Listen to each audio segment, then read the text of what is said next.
All right, as folks continue to join us here in the virtual space, we'll go ahead and launch in. Well, I'm Julia, a bookseller with Politics and Prose, with Gabrielle Glaser and Olga Cohen discussing American Mother, Shadow Adoption.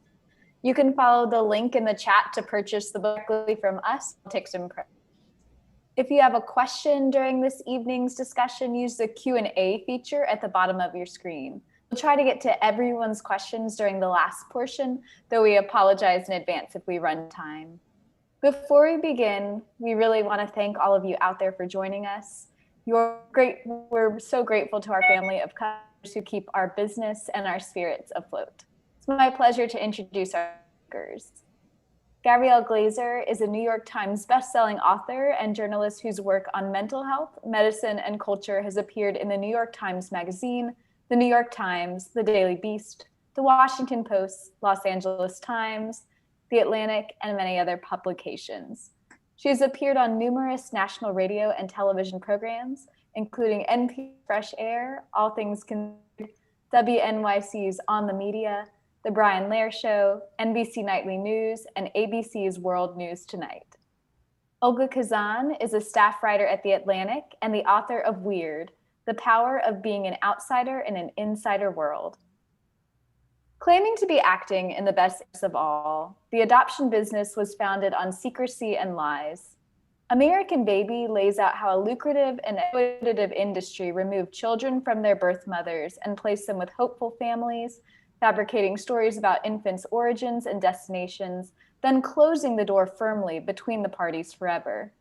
Adoption agencies and other organizations that purported to help pregnant women struck unethical deals with doctors and researchers for pseudoscientific assessments and shamed millions of young women into surrendering their children. Gabrielle Glaser dramatically demonstrates the power of the expectations and institutions faced by a woman named Margaret. Margaret went on to marry and raise a large family with David's, but she never stopped longing for and worrying about her firstborn. She didn't know he spent the first years of his life living just a few blocks away from her. As he grew, he wondered about where he came from and why he was given up. Their tale, one they share with millions of Americans, is one of loss, love, and the search for identity. On behalf of Politics and Prose, please join me in welcoming Gabrielle Glaser and Olga Kazan. Thank you both. Thanks for having me. Yeah, thanks so much.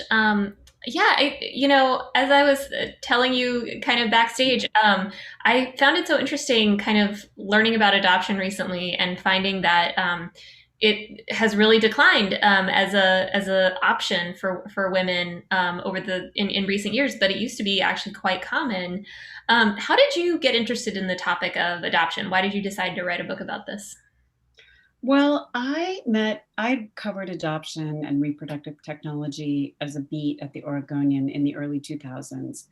And I met David Rosenberg in 2007. He was an adopted man in Portland, Oregon, awaiting a kidney donation that he was getting from a friend. And when I met him for the first time, he invited me to meet him at a dialysis center, which is a pretty intimate and vulnerable place to meet someone for the first time. And I sat down with my notebook, and within 20 minutes, he said, I'm really excited to talk about why living kidney donors are a really important thing that we need to write about and talk about. But I'm hoping also that this story goes viral and that my birth mother sees it and recognizes me as her kid. And he didn't put it in the way that he wanted to actually find his birth mother and have some sort of lifetime movie reunion. He couched it in the terms that he wanted to find out more medical information for his three kids. And when he called me 7 years later to say that he had met her through DNA technology, I was really moved by that story. I was moved by the forces that had kept them apart. And I was moved by the fact that this was a story that affected millions and millions of Americans. Yeah, I mean, I'll bet. I mean, that's such kind of a random and lucky thing. Kind of taking a step back, what was it like for single mothers like Margaret at the time that she gave up her son? So, what were I feel like nowadays, if you were going to be a single mother, you could just decide to do that. What was keeping women from, like Margaret, from making that same decision? Well, the 1950s and 60s were the United States was a really, back to your work, it was a super tight culture. It was an extremely conformist society. And if you got pregnant out of wedlock in those years, really conservative years after the war, you were absolutely an outcast in your society. Particularly if you were a white middle class girl.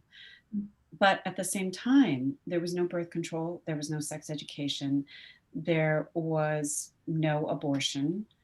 These were the years before Roe v. Wade legalized that procedure nationwide. And there was really nowhere for young women to turn. They didn't get support from their communities.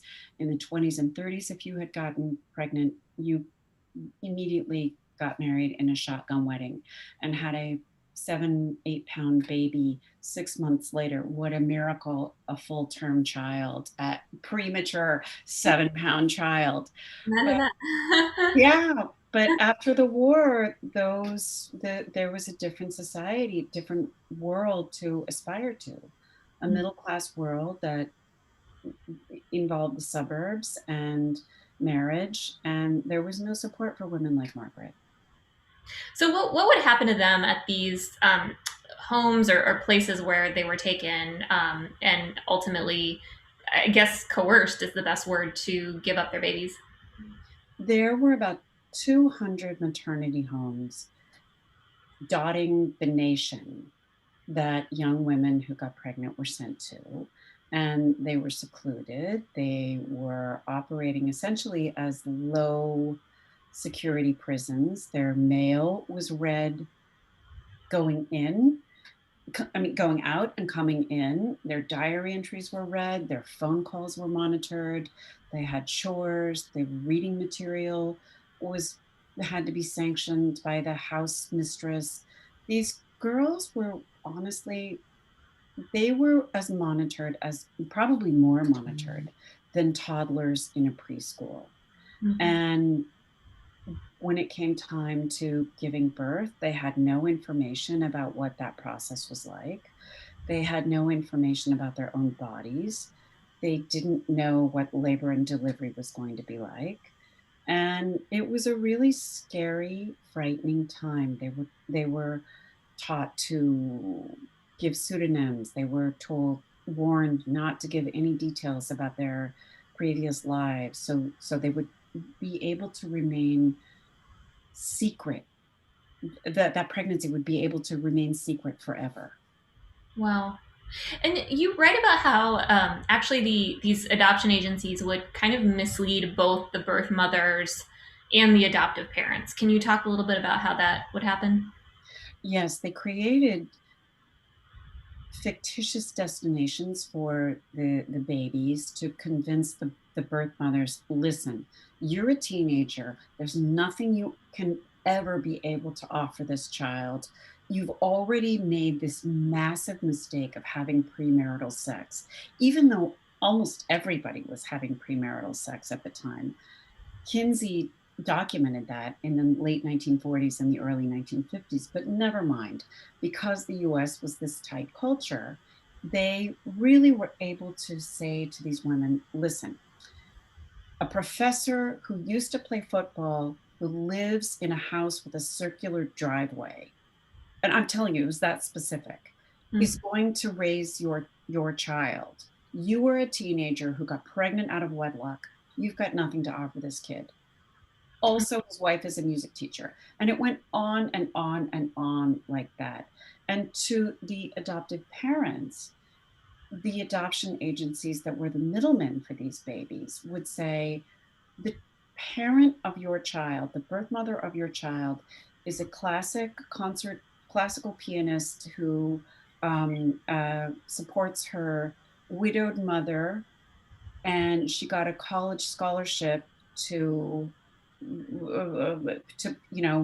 at a conservatory, when in fact, in one case, that woman had been diagnosed with schizophrenia and had a lobotomy. And she was not a 22-year-old promising college girl. She was a 37-year-old woman who had gotten pregnant by probably another psychiatric patient.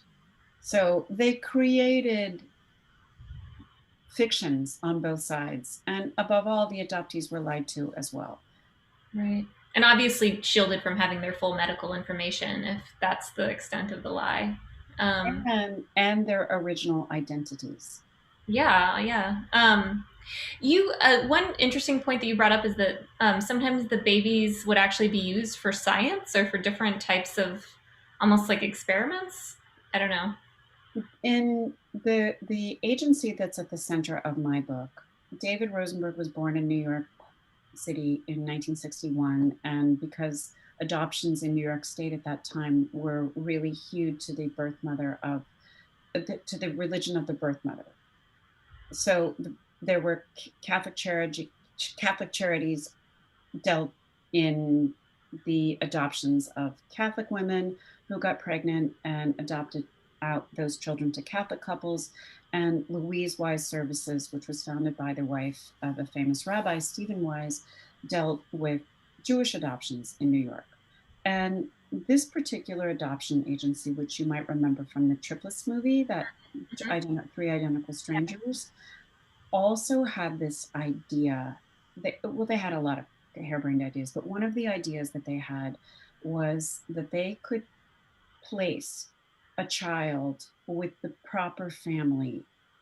And one thing that they tried to convey is that, all right, Mother Nature may have disappointed you with infertility, but we are scientists. We here at Louise Wise Services have a board that is made up of child psychiatrists, of pediatricians, even an anthropologist who can help decide which baby should best go where. And one of the things that they did, the pediatrician who was on their board had this really insane, sinister idea that the babies who cried the most were the smartest.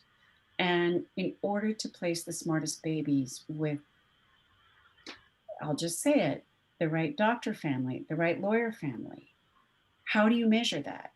The theory was that you could make the babies cry and measure the decibels of their wailing in a series of studies that went on from the moment they were 10 minutes old until they were at least 3 months old. And what it did was take a rubber band gun. They ruled out a heat prod, and they ruled out an electric prod as being too painful for, again, a 10-minute-old infant. And they took a rubber band gun, the kind of rubber band that you get around your mail, a pile of mail. Mm-hmm. They stretched the rubber band to 3 times its ordinary size and shot it at the sole of a newborn baby's foot. And if the baby didn't cry loudly enough the first time, the researchers were told to carry on the experiment at least 7 more times. Oh my gosh. And until it elicited a cry of at least 60 seconds of wailing. And that was an experiment that went on for 15 years, and it was paid for by the US government time and time and time again. And it was heralded in the popular press as a wonderful diagnostic tool to be able to assess the intelligence, again, of a 10-minute-old baby. So we're really talking about the scientific dark ages here. All of that aside, did David have a happy childhood? Did he know he was adopted? What was sort of his growing up like? Thank goodness he did. He was adopted by an incredible couple. They were Romanian Holocaust survivors who cherished him and loved him and doted on him, and he loved them. And he grew up both in New York and also Canada. Incidentally, Margaret was told, as part of the coercion to get her finally to sign the adoption papers, she was told that a diplomat was about to adopt her son. And if she didn't sign the papers, he would grow up in foster care forever.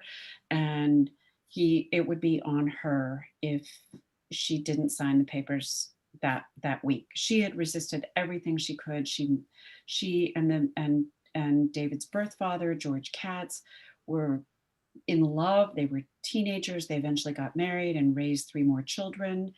But premarital sex in New York State at the time was a crime. Wow. And because Margaret was underage, she was a month away from her 18th birthday. Social workers at a city building in downtown New York City threatened her with juvenile detention, juvenile hall, if she didn't sign the surrender papers.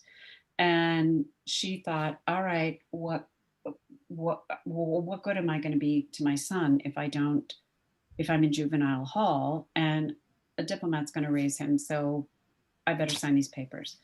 And ultimately, he stayed in foster care. That was true. That wasn't true. That was a lie. And he stayed in foster care for many more months and was eventually adopted by this wonderful couple who loved him, as I said, and he loved them. And he was not growing up overseas. He was growing up 10 blocks from where Margaret and George lived as a newly married couple. Wow. In the Bronx. So it's very likely that when Margaret had her second baby and went to a park 5 blocks from David's house and 5 blocks from hers, she was probably pushing her second child on a swing very near where her first child was playing. That's chilling. And what are some of the laws that existed back then, or maybe still exist, that prevented her from tracking him down, even just to, say hello, make sure he's okay, not like reclaim him? What were some of the impediments in place of them finding each other? That's a really important question. Thank you for asking that. Starting in the 1930s, adoption had become sort of a nationwide phenomenon. Celebrities began adopting babies. There was a baby theft ring that was stealing and selling babies to politicians, to celebrities. Joan Crawford, most famously, the sister of a Supreme Court judge. And in order to shield these baby thieves from their tracks, their criminal tracks, a series of laws got put in place nationwide in every state except for Kansas and Alaska. And they essentially sealed the original birth certificates. When an adoption took place, they sealed an original birth certificate that really just kept the original identity of an adoptee a state secret to everybody but social workers who had access to the adoption file and potentially some judges. And what they did was issue amended birth certificates that listed the child's adoptive name and his adoptive parents as his original mother and father. And what this did was wedge this wall between birth parents and an adoptee and adoptive parents. And the export version of the logic behind that was that it would shield a child from the taint of his or her illegitimacy. It would protect a birth mother from the shame of her promiscuity. That's always how it was described. But most importantly, it protected the adoptive parents from the threat of anyone ever coming to interfere with their newly created family. And in 40 states, those laws are still absolutely ironclad. Wow. Only in the 2 states, Alaska and Kansas, as I said, only 8 other states have fully opened access to adoptees to be able to obtain their original identities, their original birth certificates. It is a ludicrous anachronism. Wow. So what lengths did Margaret and David go to try to find each other once, once David realized that he was adopted, and, Margaret probably from the beginning? David always knew he was adopted, but he wasn't that curious about finding his birth family. Like many adoptees, David heard that he heard one narrative, and the narrative that he had heard that he told me was that his mother had been a girl in trouble in New York City in 1961 and had given him up. That's typically the language that is used to describe an adoption from those post-war era, from that post-war era.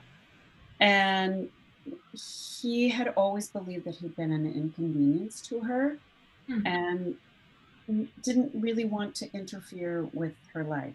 The adoption papers that he got about his biographical narrative, the biographical narrative that he received, was that his mother had been an aspiring scientist who had been accepted to a prestigious science high school in New York City. And it sort of made her sound like she was on her way to becoming a doctor. Mm-hmm. And so that was what he held in his head. And the adoption narrative of the time was that your mother couldn't raise you, or your mother didn't want to raise you. I'm not sure exactly what the Rosenbergs told him because they passed away a long time ago, and David died also in 2014. But typically what an adoptee believes is that didn't your mother didn't want you, we chose you. But what they hear is, well, why didn't my mother choose me? And there's a rejection there that sort of makes one not so curious. But in the meantime, Margaret, who, as I said, had married her David's birth father, had access to the medical information on both sides of the family tree. So anytime anyone got sick with anything, maybe slightly, Margaret's a worrier, so maybe she wouldn't call with a cold, but she would call and say, his birth father has diabetes, his birth father has gout, his birth father has this, there's cancer in the family tree, there's this sort of cancer in the family tree. And that was the motherly way that she was able to communicate her concern for her child who was out there in the world. But none of that information ever reached David. Wow. Um, what was there like? What was the condition that was most important for her to express to him? I mean, like, gout is not, life or death usually.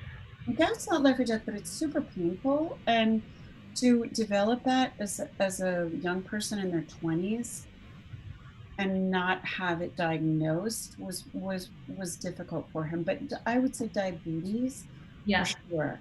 And David developed diabetes in his early 20s, and it went undiagnosed. By that point, he had made Aliyah.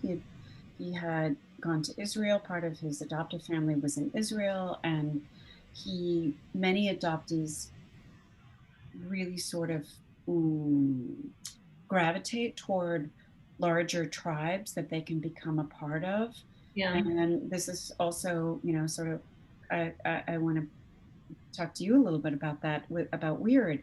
They feel out of step oftentimes with the families in which they're raised. They feel like weirdos. And they want to join larger organizations. They are disproportionately members of fraternities and the police, fire departments. And in this case, David had an automatic realization that he was a Jew and he wanted to become an Israeli. So he made Aliyah, of course, the process that every Jew has the right of return to become an Israeli citizen. And he was in the Israeli army, and it wasn't diagnosed until I think a Russian Jewish doctor diagnosed him with diabetes, but he had it for probably 6 or 7 years. You're not automatically screening young, healthy men in their 20s for diabetes. So that created lifelong health effects for him, which led to the kidney donation in 2007. Wow. How did DNA testing change all that? Because suddenly we have this technology where you can figure out who you're related to. A lot of people have done 23andMe. How did that play? Did that play a role at all in their reunification, I guess? It did. In 2013, he had taken a DNA test he'd gotten a DNA test for his birthday. And by that point, he was very ill. He had a very lethal form of thyroid cancer. He wasn't doing well. It had metastasized. And his wife in Portland, Kim Danish Rosenberg, gave him this test for his birthday. And they had hoped that he would find more medical information, that he would possibly find out more biographical information. He had very dark skin and always suspected maybe that he was Sephardic. But what it did do was link him to a distant cousin, a third cousin in Athens, Georgia, this woman named Sandy Baumwald, who's an attorney and is really an amateur genealogist. She's loves family history. She loves linking people together. And she was the only child of two Holocaust survivors and doesn't have a large family. So when she linked with David on 23andMe, she sent him an email and said, "Hey, cuz, how y'all doing? Do you have any information about great great grandpa Shlomo?" And David wrote back something to the effect of, "I don't know anything about great great grandpa Shlomo. You're the first birth relative I've ever spoken to or had contact with outside my three children." And she reunifies people all the time. She's what they call a search angel in the adoptee world. And she said, "Would you like me to find your birth mother?" And he was a little bit hesitant at first. He didn't want to interfere with her life. But through a series of really small, miraculous clues and her incredible dedication and an immense amount of coffee, she was able to turn over her identity within 3 weeks. And they were able to meet. I think they found each other in May of 2014. And he learned in the first phone call that he had 3 full siblings, that she had married his birth father, that she had looked for him all of his life and was unable, because of these secrecy laws, to ever be able to communicate that to him. Wow. It was transforming, because all of his life he had thought he'd been, as he put it, given up. Yeah. But you're saying he died in 2014? He died. He was a cantor in Portland, which is as you know, Yeah. the person who leads synagogue in prayer, and he learned that he had this opera singer little sister in Berlin, and Margaret and his sister Sherry came across the world and across the country to meet him in Portland for 3 weeks, 3 months before he died of some of those very illnesses that Margaret had spent her life trying to warn him against. Wow. So he died in November 2014. Wow. Have these agencies been held accountable at all, like for everything they did? I mean, I don't know if they still exist, or has anyone brought, lawsuits, or I don't know. That's a great question. And there were many lawsuits against Louise Wise in the beginning in the late 1990s and moving forward until the early 2000s, because of the lies that they told to so many people. And eventually that sort of closed, secretive adoption fell out of favor. And Louise Wise went bankrupt in 2004. And many, many, many other adoption agencies have just shuttered, because that business model, and I'm sorry to say, but it was a business. It was very much an industry. And there was a product the baby. There was a means of production that was the birth mother, and this vast web of adoption agencies that created a business for parents who were desperate to try to have a family in the baby boom era, when having a family was the most important thing you could possibly do. Mm. How do the birth parents, I mean, feel about this? Like I don't know. I guess I'm kind of surprised that I haven't heard more over the years of like my baby was stolen from me, or I, was pressured in this really horrible way. I don't know. I guess I'm surprised that like you did so well to uncover this hidden story, but I'm sort of surprised that it's been hidden so long. I think there was so much shame surrounding all of it, and there's so much sadness. And in the States, where it is still really difficult to try to locate either a lost son or daughter or a lost birth parent, there's a lot of resignation about not being able to resolve that lifelong longing. In California, in Texas, in Florida, in Minnesota, in Maryland, in Connecticut, I could go on, Virginia, these laws still prevent birth parents from locating their sons and daughters, and vice versa. And yes, DNA is an incredibly powerful tool in being able to help lead a person to a distant cousin in the case of David, or maybe a half sister, or possibly link to a parent who might be looking his or herself. But not everybody wants to turn a vial of saliva over to big tech. Mm-hmm. I completely understand that. And so there is a lot of, it's a good question that it's a great question that you ask, but there's a lot of resignation. And this was a dynamic that involved 3.5 million women, 3.5 million of their sons and daughters, 3.5 million birth fathers, basically from 1946 until 1972. So there are huge adoptee rights activist movements that are really robust in every state, but it's a long haul, and there are a lot of institutions that really try to squash the movement. How do the adoptees from this era feel? Because I could imagine it being really traumatic to think, my birth parents didn't want me, they gave me up. But I could also see it not being much better to think my birth mother was coerced into giving me up. It was a really traumatic thing for her. And I'm kind of with these people by random chance, and also like someone flicking rubber bands. It might be potentially, like it almost is an origin story that's also a little unsatisfying. I'm wondering how they kind of untangled all that. That's also a really great question. It is a very tangled origin story, and in many cases it's a stolen one.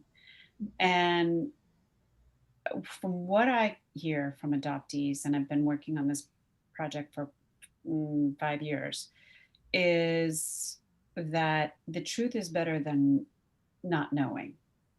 The truth is always better than wondering. I have heard from people, the book came out 2 weeks ago, and I've heard from people who learned from their birth mothers, for example, that they were the product of rape. That is a very difficult thing to integrate into your sense of yourself. But at the same time, what I'm hearing is that it's so much better to know than not to know. Mm. And that's where I come out. I really sort of have I have completely crossed the line from being an objective observer to this huge, vast social engineering experiment that was really hiding in plain sight Yeah. to being, this was wrong. This was wrong, and there is a way we can fix it, and we should. And it's by allowing adoptees access to their original identities, no matter what that is. Yeah.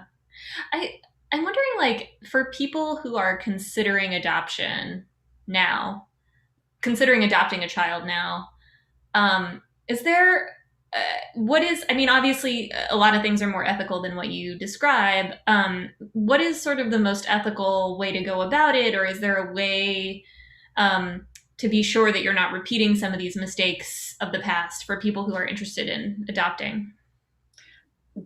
Also, a great question. And the one thing that I would say is that to make things as transparent and open as possible in order for the adopted person, the adopted child, one thing that drives adopted people crazy is that they're frequently referred to, even if they're middle-aged people, as children.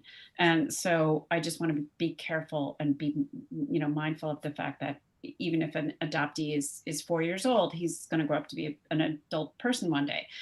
So the adoptee needs to know, is deserving of knowing where his or her origins are from, even if that child, that adoptee, is being adopted from a different culture. That adoptee needs to have access to that culture, needs to have access to as much of his or her origin story as possible, and to be able to integrate that into his or her life moving forward, even if that adopted person is growing up in a home very unlike his or her original culture. Does that make sense? Yeah, no, definitely. I mean, that makes sense to me. How did you do all of this reporting, given that all the records are sealed and this is so like shrouded in secrecy and no one knows who anyone is? And I can imagine this was quite a puzzle for a journalist. Well, first of all, Margaret is very much alive and well and is possessing of an absolutely spectacular memory, like many, people who've been traumatized. She had a really powerful memory of what had happened to her. She lives in New Jersey, not very far from me, and we were able to go visit many of the places in New York that where her early life took place. We even visited the maternity home where she'd been. It's no longer a maternity home, but we went there one summer day and spent 2 hours, and it was amazing. Her memory was like, oh yeah, the refrigerator is right over there, and we walked in there, yeah, the refrigerator was right there. So there was that. But God bless archivists all over the United States. This was a nationwide experiment, as I said, and there are really incredible archives. Kansas City, for example, which was the home to the disproportionate number of maternity homes in this country. Why? Because all of the trains they all have a meeting place in Kansas City. So the Kansas City Public Library had this marvelous archive. And there was a psychiatrist at Louise Wise who has a vast, vast, vast archive at Columbia University Medical School Library in Uptown Manhattan. So I spent a lot of time in libraries. That's kind of fun though sometimes. Well, I want to kick it over to some of these questions that have been coming up in the question box. Please insert more questions into the question box as you have them. So the first one is, did the author keep in touch with David over the 7 years before he found his mother? I did. And I am from Oregon, and I would go back to visit my family. And also I'd become close to David and his family, and the man who had donated David his kidney, Marshall Spector. So I would go back to Portland and see him occasionally. And at one point he was pretty sick, and he walked into a coffee shop. He was really just like an out there guy, just like totally larger than life. And I don't know if anybody knows Portland, but it's sort of like, it's really hipster. And I was meeting him in this hipster coffee shop where, people are ordering these special espresso drinks, and David walks in with a Diet Coke that's like this, and which was his favorite drink. And at one point he said he really had hoped that would be able to somehow reunite with his mother. That was probably in 2011. It was before DNA tests. That was the last time I saw him. Hmm. So one person asks, are there records of these homes for unwed mothers? My birth was in California, and I would like to fill in some more of the gaps about my origins. So it sounds like maybe someone who had a similar experience as David, or thinks he might have. These maternity homes are really no longer in operation. And I would urge you to just write me. You can find me on Twitter or at my website, and I can try to point you to the people who might be able to help you. A lot of those places shuttered, and as in the case of so many adoption records, there was a flood or a fire or an earthquake where the records were all destroyed. But there are people out there who are dedicated to try to keeping the truth of those. And by that, when I say flood or earthquake or fire, that's like in quotes, because that's really not that's not why the records aren't here. The records in many cases were just got destroyed. But please reach out to me personally. I'll try to help you. This is an interesting one. Have you talked to any of the adoptive parents from that era who had regrets about the process? Not the birth mothers, and obviously the children had no say in it, but were any of the prospective parents now sort of thinking, I was kind of not fully realizing everything that was happening? Absolutely. That's a great question. Thank you for that, Barbara. These prospective adoptive parents were really put through the ringer. They were tested, they were given Rorschach tests, they were literally given drawing exams, and they were also lied to. They wanted to become parents. They loved the children who were placed with them as best they could, and they just loved them. Period. Not as best they could, but they did not realize the extent to which they were being studied, the extent to which the children they adopted were being studied. And many of them now say, we just had no idea. We were really set on becoming parents. We didn't know all of this was happening behind closed doors. Hmm. Here's an interesting question, which is, did you look at all at government agencies or nonprofit agencies who weren't necessarily making money, but I guess other types of adoption agencies that were more nonprofit or NGO type operations, I guess? All the adoption agencies were nonprofits, but they were making a lot of money. The nonprofits, the agency at the center of my book, for example, Louise Wise, its coffers grew by 600% in 2 decades, from I think like 1948 to 1966. There were NGOs there were state agencies that were placing children, and they were not engaged, as far as I know, in this sort of experimentation and matching techniques that the private adoption agencies were. Okay. I think I know what this person's asking, but I'm not sure. So ask again if this isn't your question. Have there been any studies about the ability to handle life of adoptees versus non-adoptees? I'm wondering if that's like resilience or success or some other metric. Or is there any difference between adoptees and non-adoptees on those metrics?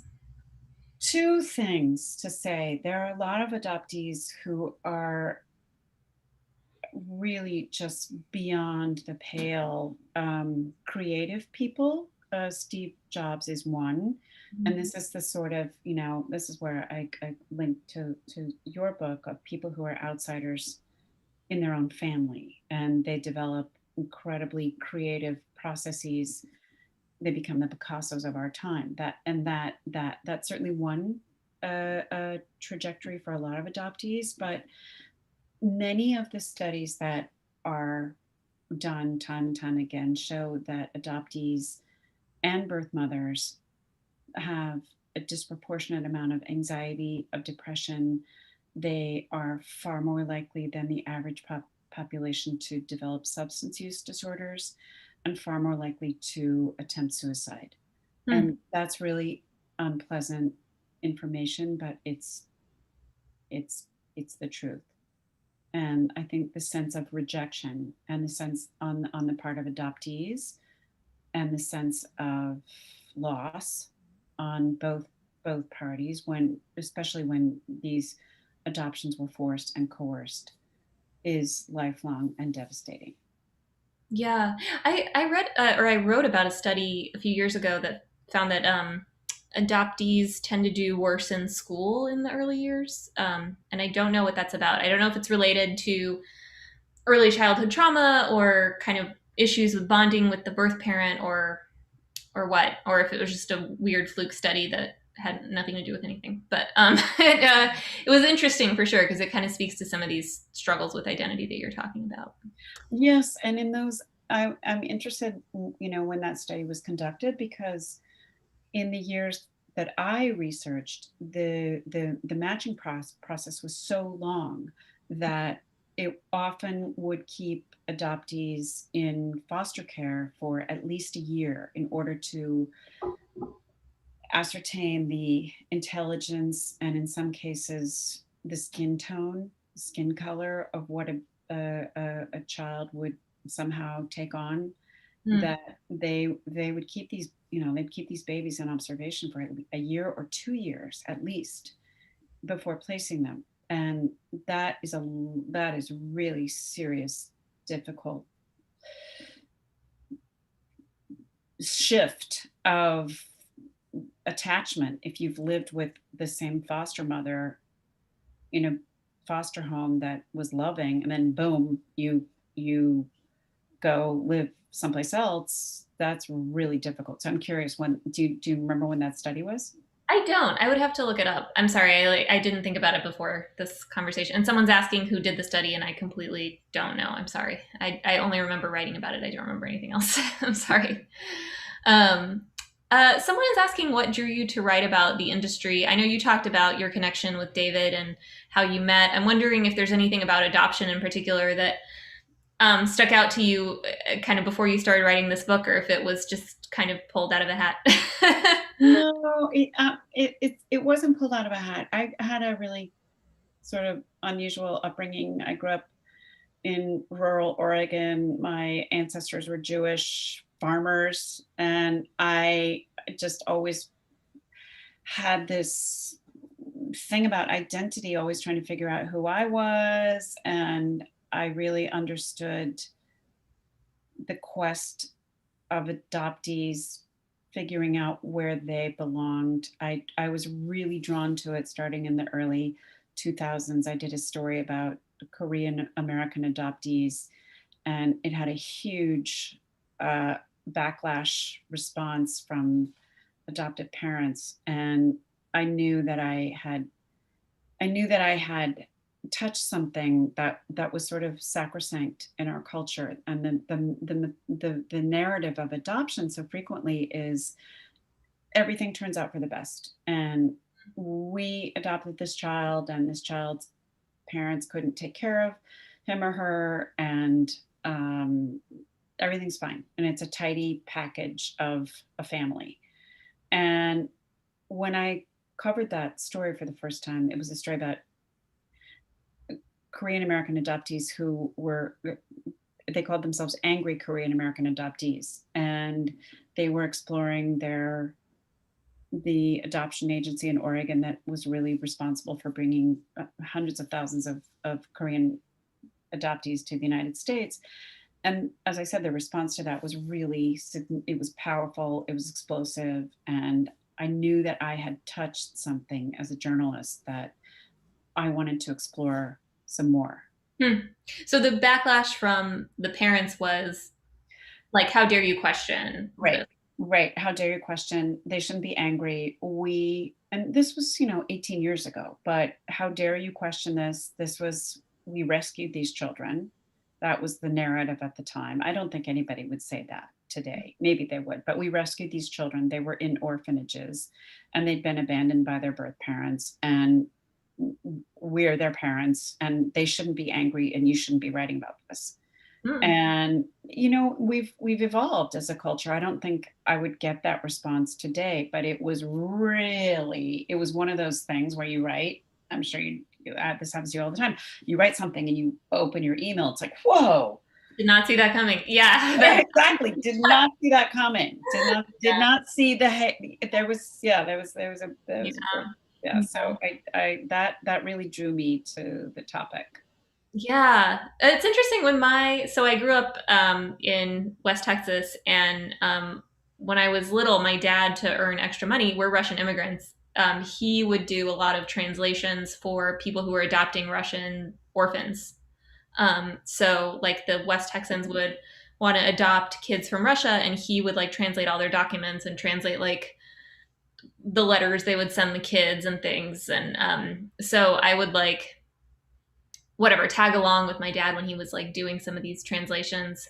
And I was always like, oh, like that's interesting that like so many kids are coming here from Russia, and like I wonder if they will ever want to go back to I don't know. I was like so curious about those kids, but then I never like I never figured out what became of them or anything like that. I'm sure they're perfectly happy, but those kids are probably curious about where they came from. Yeah. And then the whole Russia program was shut down a few years ago, so there was no more of that.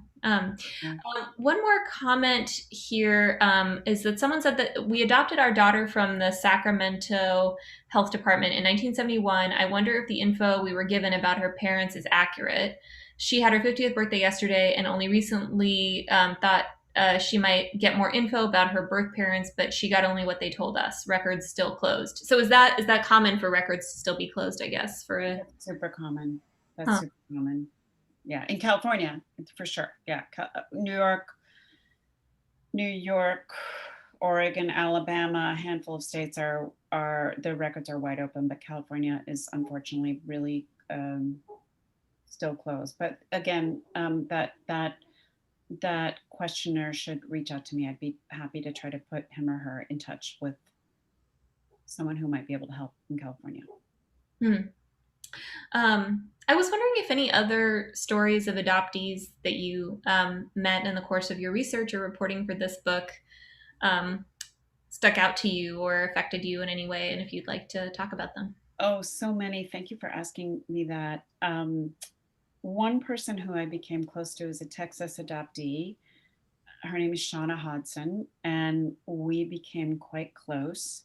And her story of secrecy and her origin story is so incredible. She was born to a mother who was divorced, who got pregnant, quote unquote, out of wedlock in the early 1970s. And it was such a shameful secret. Her birth grandmother sent the mother away and staged an elaborate lie.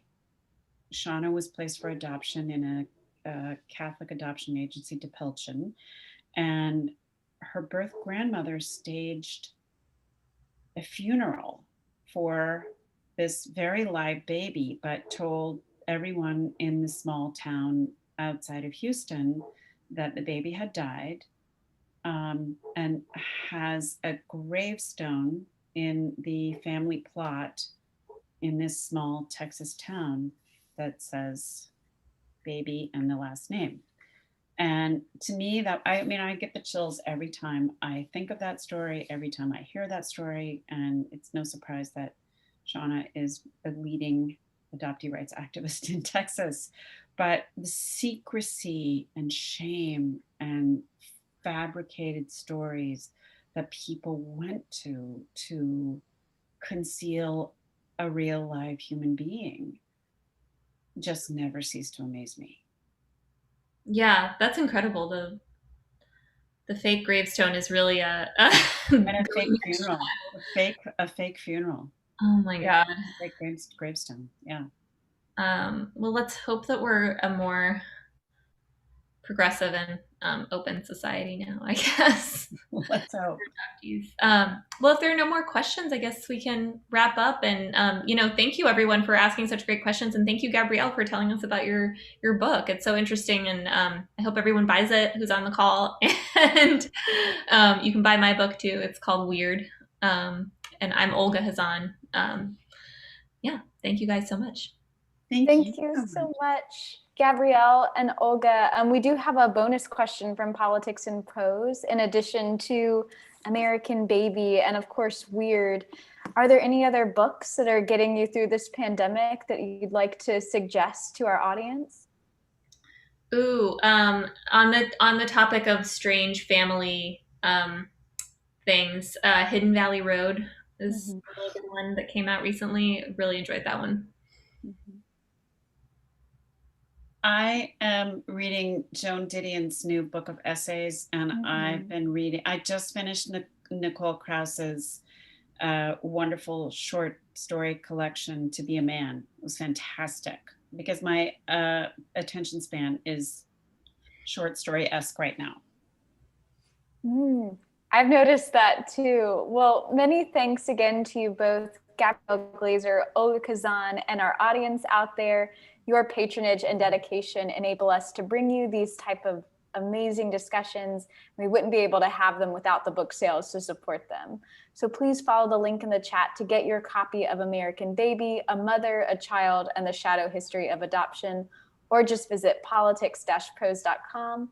While you're there, you can check out our events calendar for everything else we've got coming up this month and the next. And from our shelves to yours, we hope you're out there staying safe, staying strong, and staying well read. We'll see you next time. Bye. Thanks.